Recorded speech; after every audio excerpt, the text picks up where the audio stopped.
if the dollar train wreck got out of hand, they would definitely do some things to stabilize the dollar. For the president of the United States to get out there this week and say the dollar's fine, that by definition is going to shock and scare some people, right? Because JP Morgan used to say in 1907, beware of the banker who claims he's not in need of your capital, because the utterance of those words means that he definitely does need your capital. In other words, just by saying publicly the dollar's fine, and the president has to go out and say that in the Treasury, that's definitely a warning sign, or it makes investors feel less comfortable. And that's why the dollar actually declined after the president said that. That's right. So it seems that he appears to be fine with the weak dollar for the reasons that you just mentioned. And global investors don't really appear to be buying the fact that Washington has it under control, right? Am I reading that correctly? So we do ideas dinners around the world. So the best part of writing a best-selling book is the people that you meet, and building great mentors. So we've done ideas dinners in the last like 18 months in Zurich, Geneva, London, Los Angeles, Montreal, on and on and on.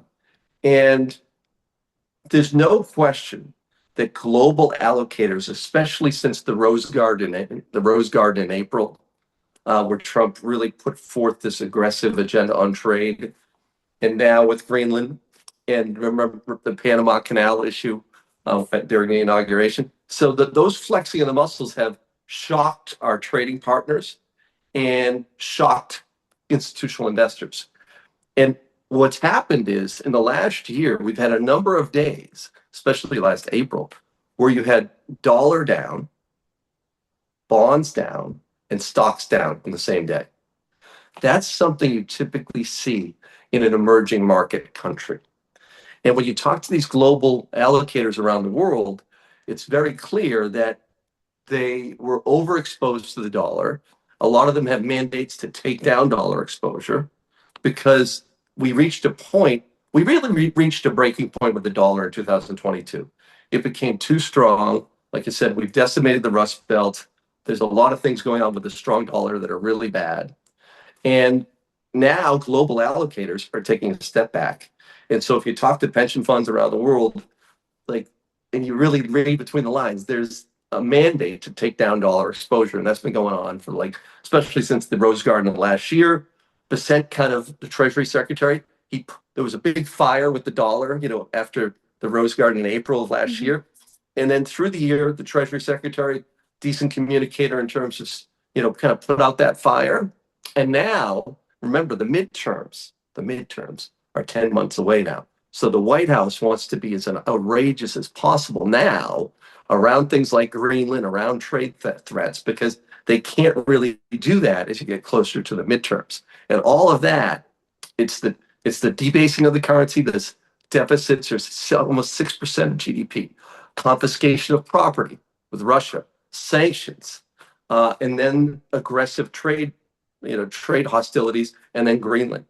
All of those things are shocking the global investment community away from the dollar. And that's why in our book, we talk about hard assets, copper, gold, platinum and palladium, silver versus financial assets.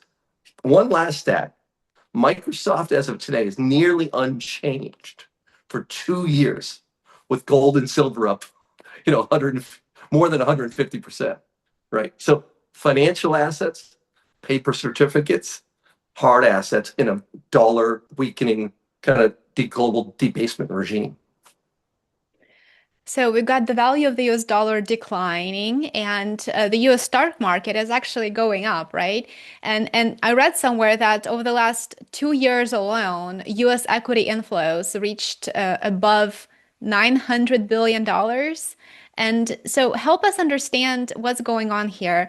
Why is the stock market, why is the stock market up as the dollar continues to weaken? Well, we're seeing amazing kind of migration from the Mag 7, which is the Microsofts of the world, the Metas. These companies that the capital is leaving those companies and going into more value equities, international equities. And so the market's actually been broadening out a little bit, and was extremely concentrated in a few names. And this is the beginning of a large process. But international equities, since the fourth quarter, are destroying the S&P. So I would say this, we had an ideas dinner in December in Palm Beach. And when I hear three really famous institutional investors saying the same thing, and the point they made to me is this: when you see global value, so large cap equities that are outside the United States, doubling the performance of the S&P last year, and then this year also much, literally 5 to 10, 20% greater than the S&P this year, emerging markets, global value. This is the beginning of a multi-year trend. It's not something you see in 1 year as a blip. That's the main message that I'm getting from a lot of our institutions around the world. And so global value, you want to kind of take down your US exposure and move that toward the rest of the world.